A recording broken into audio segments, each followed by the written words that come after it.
Good morning student, I am faculty of Sandipani Higher Secondary School. In my last class we discussed chapter number 7 of class 10th है ना in social science subject. The first freedom struggle of 1857. There we already discussed some part. Today we will continue our chapter. So there we discussed about the East India Company. हमने ये देख लिया था इस chapter में कि बहुत सारे जो जो ईस्ट इंडिया कंपनी थी वो भारत देश में आई थी ऐसे करके कि हम ट्रेड करेंगे, हम बिज़नेस करेंगे, लेकिन यहाँ पर आकर उन्होंने क्या करा था, भारतीयों को धीरे धीरे गुलाम बनाना शुरू कर दिया था। उन्होंने ऐसी बहुत सारी पॉलिसीज़ यहाँ पे लागू कर दी थी जिससे भारत के जो लोग थे, नागरिक थे, उनके गुलाम बनकर रह गए थे और वो अपना शासन वहाँ पर अपना शासन क्या करते थे, भारत में चलाना चाहते थे। बहुत सारी चीज़ें हमने देखी थी कि जो इंपोर्ट और एक्सपोर्ट होता था, तो यदि वो कुछ चीज़ एक्सपोर्ट करते थे तो वो बहुत हम मतलब कि जो भारतीय लोग थे उनसे कम दाम में ख़रीद के एक्सपोर्ट उसको बहुत ज़्यादा दामों में करते थे। और उसके बाद वो क्या करते थे, ऐसी पॉलिसी उन्होंने बनाई जैसे कि लगान हुई डॉक्ट्रिन ऑफ लैप्स, जिसके बारे में हम पढ़ चुके हैं। तो ये सारी पॉलिसी जब लगाई इन्होंने ईस्ट इंडिया कंपनी ने, तो क्या हुआ था, बहुत ज़्यादा इन्होंने बहुत ही बुरे तरीके से भारतीय लोगों को परेशान करना शुरू किया था। Now we will continue this chapter.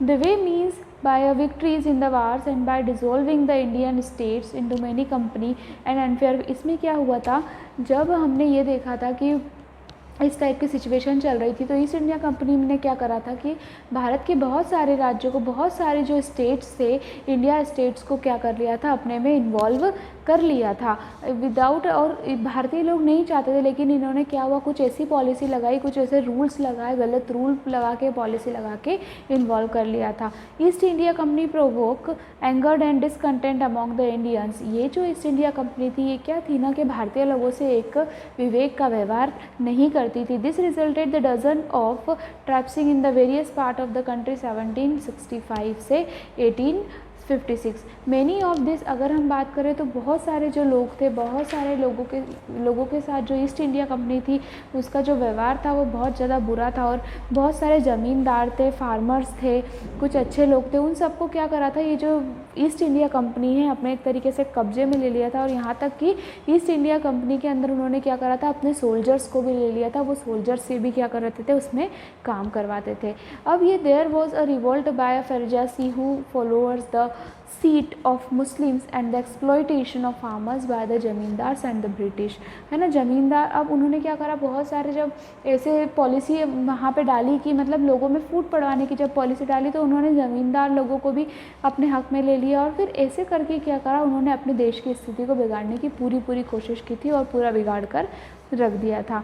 After capturing the Punjab इन 1849, जब उन्होंने पंजाब को कैप्चर किया, कब किया था पंजाब को कैप्चर, उन्होंने किया था 1849 में। 1849 में जब उन्होंने ऐसा किया तो इंग्लिश हैड स्टार्टेड इम्प्लीमेंटेशन, जो इंग्लिश थी, has implementation of the exploitation policy. मतलब उन्होंने एक ऐसी इतनी पॉलिसी बनाई कि बिल्कुल उससे कि आपको पूरा तरीके से उनको क्या करना था, भारत को एक तरीके से बिगाड़ना था, नष्ट करना था। Due to the resentment of the people of Punjab spread out, जो गुरु राम सिंह थे उन्होंने एक अब जब ये कंडीशन होती थी तो ये सब देखते थे, तो जो Guru Ram Singh has started to motivate their रिस्पाइस and who were called the जब गुरु गोविंद सिंह इन सब बातों से इतने परेशान हो गए, तो वो खुद उन्होंने क्या करा, लोगों को एक स्टार्टेड किया था, मोटिवेट करना शुरू कर दिया और उसको क्या नाम दिया, नामधार सिख।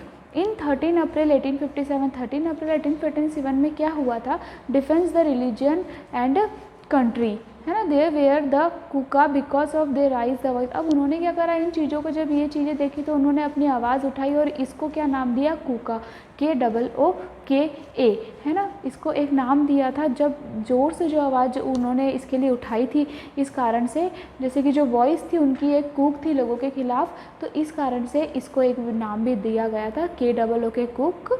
अब जब देखा किसके खिलाफ थी, ये इंग्लिश के खिलाफ थी। क्यों, अब वो बोलते थे कि सिर्फ इंग्लिश ही मतलब कि इंग्लिश जो है वही लैंग्वेज है, अच्छी लैंग्वेज है, और जो हिंदी लैंग्वेज है वो तो अनपढ़ों की लैंग्वेज है ना। तो ये सब जब बातें हुई, इनसे मोटिवेट मतलब इन सब से बातों से बहुत परेशान हो गए थे, तो उन्होंने क्या करा था, अपनी आवाज़ वहाँ पर उठाई थी।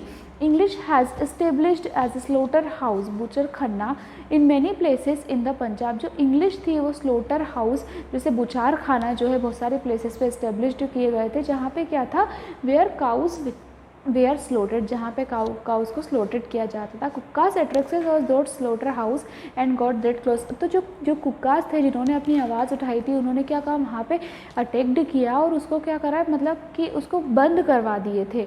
उसके बाद in this Kukas attacked on the slaughter house of the Malerkotla on 15 February 1872। उसके बाद इन्होंने कब अटैक किया, 15 फरवरी 1872 को इन्होंने अटैक किया।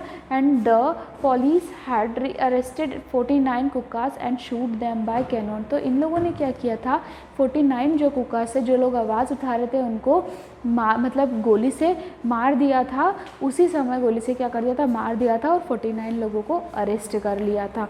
And hugged the bravely by kept their chest of the corner. और उन लोगों ने क्या करा था, ऐसा नहीं है कि वो डरे थे, उन्होंने बिल्कुल निडर होकर ही ये जो गोली थी, मतलब उन्होंने क्या कि हाँ ठीक है, आप लोग हमें मार सकते हो, मतलब मुझे मार दो एकदम। उन्होंने क्या, अपने सीने पर खुद से गोली ले ली थी। अब जब ऐसा चलता गया, बहुत ज़्यादा स्ट्रगल करे, बहुत ज़्यादा। अब ये पहला संघर्ष था जब पहली बार लोगों ने आवाज़ उठाई थी, इसलिए इसको फर्स्ट फ्रीडम ऑफ स्ट्रगल बोला जाता है। तो अंग्रेज़ों ने बेटा कोई कमी नहीं छोड़ी थी परेशान करने के लिए। उन्होंने हर तरीके से परेशान किया था, हर तरीके से। पहले तो वो ये कि हमारे देश में आ गए व्यापार करने के लिए, ईस्ट इंडिया कंपनी आ गई। उसके बाद उन्होंने लोगों को भड़काना शुरू किया, लोगों में फूट पैदा कर दी, लोगों को मतलब उन्होंने ऐसी पॉलिसी वहाँ पे लगा दी कि वो जो पॉलिसी में पूरे तरीके से जो इंडियंस थे वो पूरे तरीके से क्या थे, मतलब बैकवर्ड होते जा रहे थे, पीछे होते जा रहे थे। वो चाहते थे कि मतलब इन पे हम लोग हमारा शासन जमाएं। और उन्होंने क्या किया, ऐसा किया भी, लेकिन बहुत सारे लोगों ने क्या किया, इसके लिए अपनी जान भी गंवाई। अब हम देखते हैं कि what is the cost of first struggle of freedom, मतलब कि ऐसे क्या कारण थे कि फर्स्ट स्ट्रगल ऑफ फ्रीडम हुआ, मतलब पहला संघर्ष जो हुआ आज़ादी के लिए, पहला स्ट्रगल जो किया आज़ादी के लिए, उसके क्या कारण थे। तो first is that political reason. First अगर हम देखें राजनीतिक रीज़न क्या है, there was a lot of containment among landlords and the Indians rulers under the British thumb. अब क्या होता है, जब ब्रिटिश लोग थे, बिल्कुल ब्रिटिश लोग अपने ऊपर क्या करते थे, अपना थप्पा जमा कर रखते थे, अपने ऊपर अपना उनका शासन जमा रखते थे। तो ऐसे क्या होता था, बहुत सारे जो लैंडलॉर्ड्स है, उन्होंने लैंडलॉर्ड्स को भी कब्जे में कर लिया था। और इससे जो इंडियन रूलर्स और लैंड लॉर्ड्स के बीच में मतलब ऐसी कंडीशन हो गई थी कि बहुत बुरी कंडीशन हो गई थी। So he named a plan of subsidiary alliance. एक ऐसा प्लान बनाया गया, एक ऐसी पॉलिसी बनाई गई जिसको नाम दिया गया सब्सिडरी अलायंस। सब्सिडरी अलायंस क्या है, the doctrine of lab policy of dissolution of state. जो डॉक्ट्रिन ऑफ लैब्स की जो पॉलिसी थी, डॉक्ट्रिन ऑफ लैब्स में क्या किया गया था, जो स्टेट्स थे सबको क्या कर लिया था, डिसॉल्व कर लिया था। लॉर्ड डलहाउसी थे has caused many Indian state as a part of company empire. British to controlled the state of Punjab. British ने क्या कर लिया था, ये जो ब्रिटिशर्स थे इन्होंने ना बहुत सारे जब स्टेट्स को डिसॉल्व कर लिया, डॉक्ट्रिन ऑफ लैब्स लगाई इन्होंने, ऐसा देर एक डिसकंटेनमेंट बना दिया था between among the landlords and Indians में। तो ये सारा देखने के बाद इन्होंने एक तरीके से किसको कंट्रोल कर लिया था, पूरे तरीके से अपने बस में ले लिया था पंजाब को, सिक्किम को, सतारा को, जयपुर, संभालपुर, झांसी, नागपुर एट्सेट्रा। इन स्टेट को उन्होंने क्या करा था, पूरी तरीके से अपने कब्जे में ले लिया था। तो दो company government ended the titles conferred to Nawab of Awadh. तो अब जब नवाब ऑफ अवध थे, तो जो ये कंपनी एंडेड जो स्टेट थे वो किसके द्वारा कन्फेड किया गया था, Nawab of Awadh. Tanjore and Karnataka which caused a political.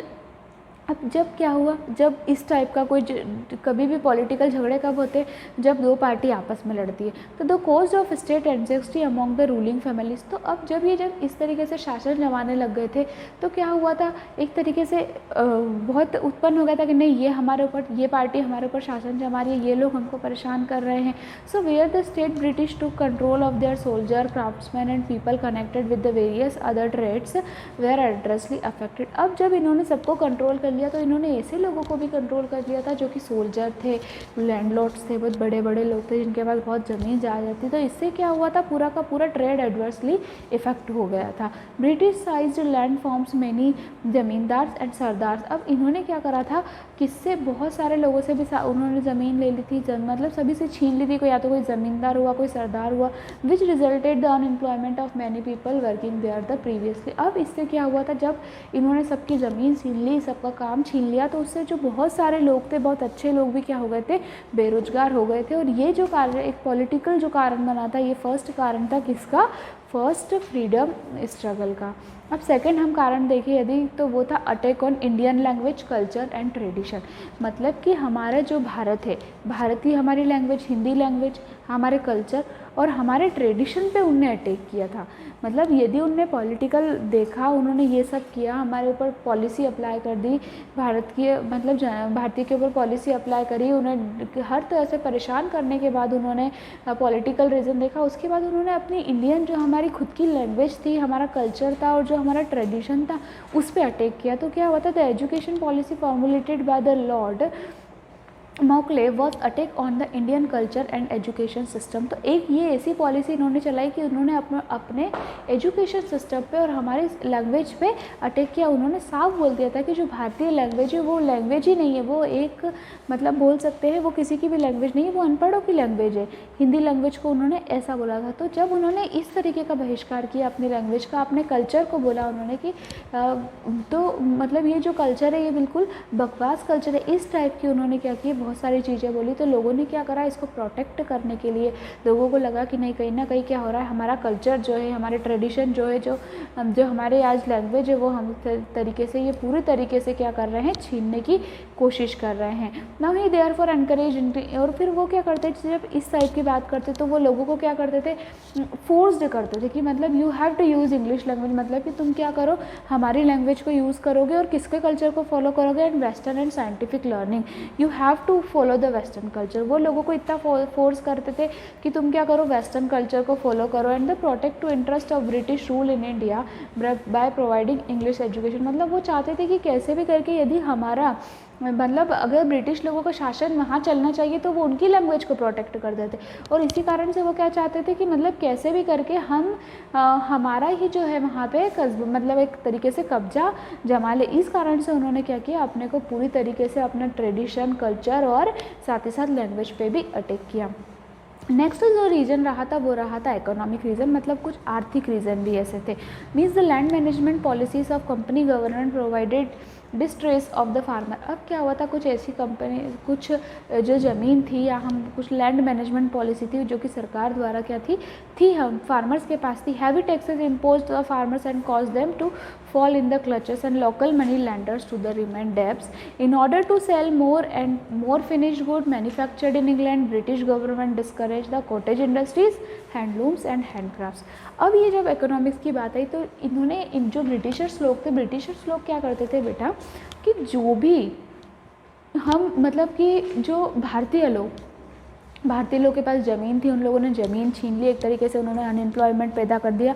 उसके बाद उन्होंने क्या करा, वो जो किसानों से क्या करते थे, किसान जो भी मतलब लगान वसूल करते थे, मतलब कि जितना उनके पास अनाज होता था या तो वो उससे दुगने दाम में, मतलब कि आपको इसका वो देना पड़ेगा, इसका भरपाई करनी पड़ेगी, या फिर इतने में ख़रीद के वो उसको क्या करते थे, ज़्यादा मूल्य में बाहर की ओर बेचते थे।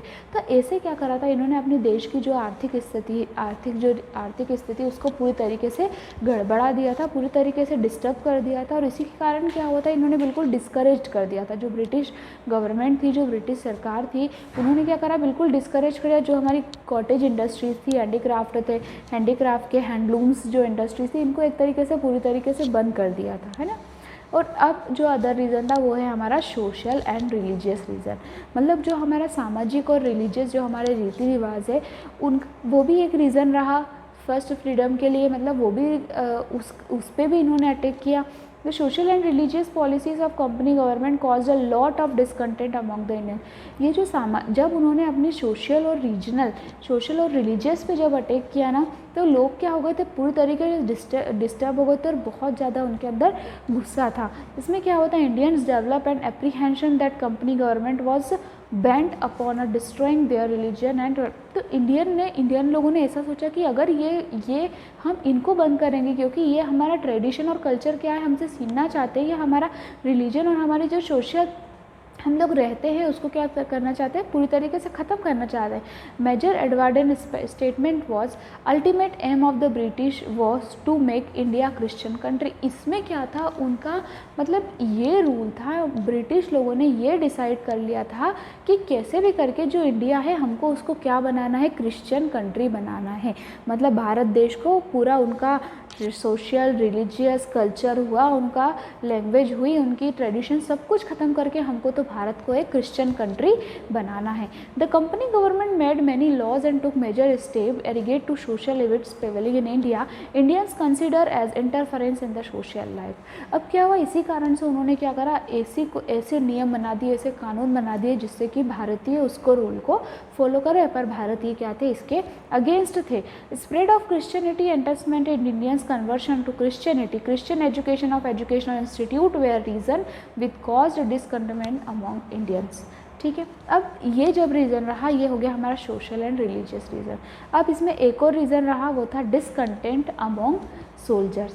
मतलब डिसकंटेंट अमोंग सोल्जर जो था उसके कारण भी क्या हुआ था, फर्स्ट वर्ल्ड वार या फिर ये फर्स्ट जो स्ट्रगल था, पहला संघर्ष किया गया था आज़ादी के लिए, वो किया गया था। इसमें क्या हुआ था, on to policy the company government was laws of discontent among the soldier also the existence of company government solely developed upon Indian soldier. अब जो सरकार थी, इंडियन जो थे, हम भारतीय थे, वो किसके ऊपर डिपेंड थे, हम हमारे सोल्जर्स के ऊपर डिपेंड थे। बट इन्होंने क्या करा था, सोल्जर्स को भी अपने अंडर में ले लिया था। उन्होंने कैसे भी करके उनको अपने वश, मतलब कि कैसे उनके ऊपर फोर्सफुली हुआ या हर तरीके से ऐसे कोशिश की थी कि कैसे भी करके हम इनको अपने इसमें कर ले, ताकि ये जो है मतलब एक तरीके से फाइट ना कर पाए अपने देश के लिए। So they were paid less remuneration as compare to European counterparts and European officer looked upon the Indian soldier. और ये जो यूरोपियन ऑफिसर थे, ये कैसे भी करके क्या करते थे, उनके ऊपर तानाशाही जमाना चाहते थे, और जो पूरा काम काज इंडियन सोल्जर से कौन कराया करते थे, यूरोपियन सोल्जर्स कराया करते थे। So due to religious constant Indian soldier, अब जब ये रिलीजियस कॉन्स्टेंट था, इसी कारण जो इंडियन सोल्जर्स थे वो क्या थे कि इंक्लाइन टू द क्रॉस, मतलब अपनी वो कैसे भी करके मतलब वो कुछ नहीं कर पाते थे, क्योंकि इनका शासन उस वक्त बहुत ज़्यादा मजबूत था। और एक और रीज़न रहा था, इसका एक और रीज़न ये था, इमीडिएट रीज़न। ऑन 29 मार्च 1857 को क्या हुआ था, एक सोल्जर नेम, जिसका नाम, एक सोल्जर था, एक सैनिक जिनका नाम था मंगल पांडे। आप सभी मंगल पांडे के बारे में बहुत अच्छे से जानते हैं, आपने उनका नाम सुना है। He refused by the use of larded. आपने मंगल पांडे मूवी देखी है, मंगल पांडे मूवी में आपने देखा होगा कि वो कैसे सोल्जर्स को, कैसे जो ब्रिटिश गवर्नमेंट रहती है वो कैसे अपने रूल फॉलो कराने के लिए फोर्स करती है। It is like that. ये जो अपन ने डिसकंटेंट ऑफ सोल्जर पढ़ा वो इसी में था, और इसी कारण से एक इमीडिएट रीज़न ये बना था कि मंगल पांडे ने उनकी आज्ञा मानने के लिए बिल्कुल मना कर दिया था। बिल्कुल ही बहुत गुस्सा हुए थे कि आई कांट डू इट, मतलब मैं ये नहीं करूँगा। इसलिए Mangal Pandey was arrested and executed on the 8 April. इसी कारण से क्या हुआ था, जो मंगल पांडे जब उन्होंने अपने राइट के लिए लड़ा, अपने हक के लिए लड़ा, और उन्होंने उनकी बात मानने से मना कर दिया, तो उनको अरेस्ट कर लिया गया था 8 अप्रैल 1857 को, 8 अप्रैल 1857 को। Mangal Pandey was the first to sacrifice his life officer. तो मंगल पांडे ने क्या करा था, मंगल पांडे ऐसे पहले व्यक्ति थे जिसने इस रिवोल्ट के लिए अपना क्या दिया था, बलिदान दिया था, सेक्रीफाइस दिया था, है ना। तो सोल्जर ऑफ रिवोल्ट, आप मंगल पांडे मूवी अगर देखेंगे तब भी आपको समझ में आएगा कि कैसे कैसे सोल्जर्स पे भी इन लोगों ने अत्याचार किए और कैसे कैसे उनको परेशान किया। So what we discuss today, we discuss about कि कैसे क्या इन्होंने जो अपना फर्स्ट स्ट्रगल चला, तो ऐसे क्या कारण थे कि फर्स्ट स्ट्रगल होना पड़ा। तो इसके रीज़न थे, पॉलिटिकल रीजंस थे, उन्होंने हमारे ट्रेडिशन पर, कल्चर पर, लैंग्वेज पर अटैक किया। उसके बाद कुछ इकोनॉमिक्स रीज़न थे, उसके बाद डिसकंटेंट अमंग सोल्जर हो गया था, उसके बाद कुछ सोशल और रिलीजियस भी रीज़न होने थे, और एक जो इमीडिएट रीज़न बना था, इमीडिएट रीज़न ये बना था कि 29 मार्च 1857 को जो मंगल पांडे हैं उन्होंने जब इन चीज़ों से मना कर दिया, तो बहुत सारी चीज़ें चलती रही कंटिन्यू, ऑफिसर उनको परेशान करते रहे, वो भी उस चीज़ के लिए लड़ते गए और उसके बाद उन्होंने 8 अप्रैल 1857 को जो मंगल पांडे है उन्होंने अपने सेक्रीफाइस किया था इस रिवॉल्ट के लिए। This topic is completed. Next topic we will continue in our next class. Thank you so much.